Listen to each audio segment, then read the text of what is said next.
नहीं लती काली पा के आए हैं।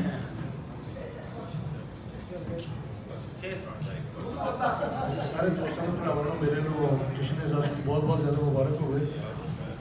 अच्छा एक गल साहब आई उन्होंने गल की उन्होंने यूनिटी की डेफिनेशन दसी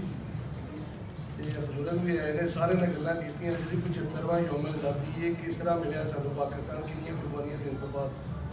तो खुदा रहा चीज़ां छड्ड दिओ सारियां ये तो कायदे नाल बार बार गल हुई यूनिटी वाली गल ये बैठे अजे भी फिर पिछे मैं कुर्बानी का जिक्र करना पंजाबी ज़बान च दो शेर पढ़ांगा कि सीनिया दे विच बलमां टुटियां सीनिया दे विच बलमां टुटियां कलम होए सिर कलमां टुटियां इज्जत दी टहनी दे नालों अजरा बानो सलमा टुटियां फिर जाके मौका बनिया पाकिस्तान को सौखा बनिया।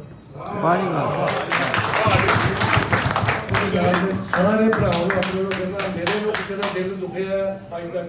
मैं उसकी मदद चाहना खुदा का वास्ता है यूनिटी यूनाइटेड हो जाए।